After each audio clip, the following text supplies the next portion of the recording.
Are you ready to jump into the unknown and explore a world beyond your imagination? A world that tests your luck and is beyond limits. But the question is, are you ready to jump? If it is a yes, then you have jumped into the world of ultimate entertainment. Welcome to YOLO 247, a place of fun, indulgence, and endless surprises.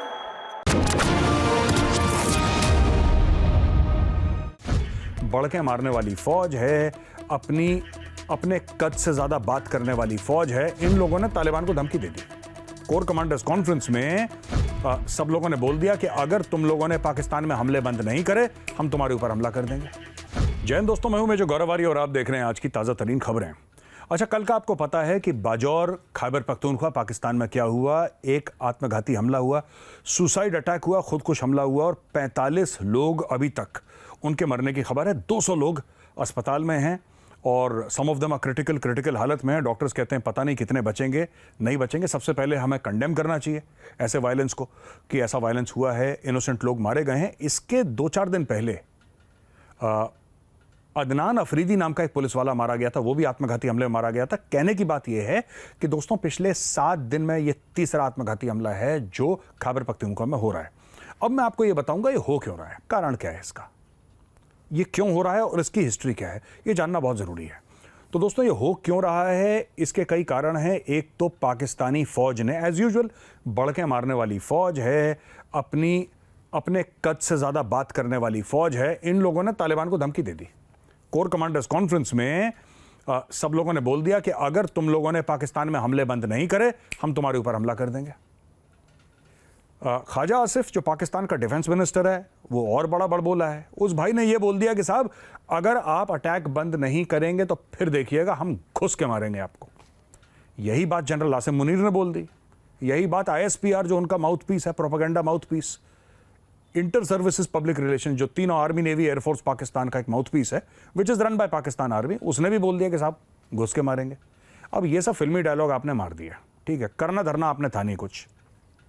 आपके पास पैसे नहीं है attack करने के लिए, आपके पास कुछ नहीं है, लेकिन आपकी बातें इतनी बड़ी बड़ी हैं। अब अफगान जो लोग हैं ना, उनको दबाना, उनको धमकाना ये थोड़ा सा मुश्किल है। अगर आप सिकंदर महान के समय से ले लें, अलेक्जेंडर द ग्रेट के समय से ले लें, फिर आप ले लें 79 to 89 के बीच का जो दौर था जब सोवियत रूस घुस बैठा था अफगानिस्तान में, फिर आप देख लें 9/11 के बाद अमेरिका बहादुर घुस गया, तो उनको तो कोई हरा नहीं पाया। और यही अफगान कहते हैं, मैं जब भी किसी अफगान से बात करता हूं तो यही कहते हैं कि साहब देखिए, हम पाकिस्तान का बुरा नहीं चाहते, लेकिन पाकिस्तान जिस तरीके से हमें ट्रीट करता है, जिस तरीके से पाकिस्तान हमें देखता है कि अपना 5वां सूबा बना ले, 5th स्टेट बना ले, 4 स्टेट है पाकिस्तान में, 5th अफगानिस्तान को बना ले, और हमारे मामले में इंटरफेयर करता है, तो हमारे मामले में आज तक कौन इंटरफेयर कर पाया है जो पाकिस्तान करेगा? हमारे मामले में क्या सोवियत रूस इंटरफेयर कर पाया? क्या अपनी हुकूमत चला पाया? मार मार के भगा दिया। अमेरिकन को हमने बोला कि भाई साहब यू टर्न लो और वापस भागो यहां से, you are not welcome here. तो जब ये दो दुनिया के बड़े सुपर पावर्स को हमने कुछ नहीं समझा, तो पाकिस्तान किस खेत की मूली है? एक तो ये बात है कि पाकिस्तान ने दी धमकी और उसकी जवाबी कार्रवाई हुई होगी, ऐसा मेरा एनालिसिस है। दूसरी चीज, वाइस प्रीमियर है चाइना का, वो पाकिस्तान की 3 दिन पे विजिट पे है। वो 3 दिन की विजिट में वो China Pakistan economic corridor celebrate कर रहा है। और मैं आपको बता दूं कि पाकिस्तान में कई ऐसे लोग हैं जो चाइना पाकिस्तान इकोनॉमिक कॉरिडोर के खिलाफ हैं, सिर्फ बलूचिस्तान के अंदर ही नहीं, बलूचिस्तान के बाहर भी। और सोचने वाली बात यह है कि बलूचिस्तान में जो बलोच हैं वो माइनॉरिटी में, और वहां पे मेजॉरिटी पॉपुलेशन पश्तूनों की है। एक और बात, जितनी भी इनकी फ्रीडम फाइटर वाली तंजीमें हैं बलूचिस्तान में जो कहती हैं कि बलूचिस्तान को आजाद होना चाहिए, उसमें से कुछ ऐसी तंजीमें हैं, कुछ ऐसे ग्रुप्स हैं जो कि तहरीक तालिबान पाकिस्तान के साथ जाके उन्होंने हाथ मिला लिया। एक दिन पहले की यह खबर है कि तहरीक तालिबान पाकिस्तान यह कह रहा है कि साहब हम अलकायदा के साथ मिल जाएंगे। तो यहां पे इस तरीके का, जैसे हम लोग जिसको कॉर्पोरेट में कहते हैं ना, मर्जर्स एंड एक्विजिशंस, यहां पे ये सब चल रहा है। ये इसका हिस्सा बन गया, इसका हिस्सा बन गया, तो ये सब जवाबी कार्रवाई हो रही है।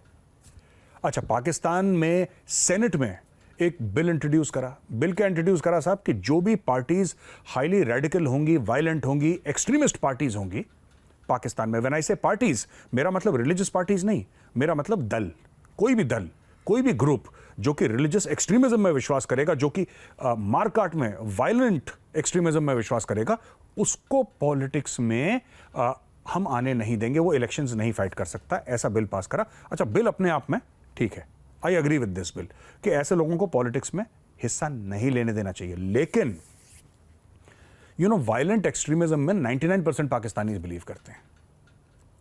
99% पाकिस्तानीज, आप पूछिए किसी सड़क चलते पाकिस्तानी से, जिहाद फी सबीलिल्लाह ये क्या है? ये वायलेंट एक्सट्रीमिज्म ही तो है, ये टेररिज्म ही तो है। व्हाट इज जिहाद? जिहाद इज टेररिज्म। आप उसको लपेट लुपोट के किसी भी तरीके से हमें पेश कर दें, लेकिन जिहाद के नाम से लोगों का सिर्फ कत्ल हुआ है, भला किसी का नहीं हुआ जिहाद के नाम से। ठीक है, तो ये बिल फेल हो गया क्योंकि लोगों ने, पॉलिटिशियंस बाकी डर गए। बोला साहब हमसे तो पूछा नहीं आपने। बोला कि ये तो सिर्फ नवाज शरीफ की पार्टी और जरदारी की पार्टी यानी पाकिस्तान मुस्लिम लीग नून और पाकिस्तान पीपल्स पार्टी, ये दोनों पार्टीज ने मिलकर फ्लोट कर दिया, हमसे तो पूछा ही नहीं। तो जो पीडीएम है, पीपल्स डेमोक्रेटिक मूवमेंट, पीडीएम, जिसकी सरकार है, जिसका हेड शहबाज शरीफ है, राइट, उसने, पीडीएम की आधी पार्टियों ने मना कर दिया कि हम तो सपोर्ट ही नहीं करते आपका बिल। उसमें से एक बंदा था जिसने सपोर्ट नहीं करा, उसने बोला कि नहीं, चाहे टेररिस्ट हो चाहे कोई भी हो, उसको पॉलिटिक्स में आने का हक होना चाहिए। वो कौन था?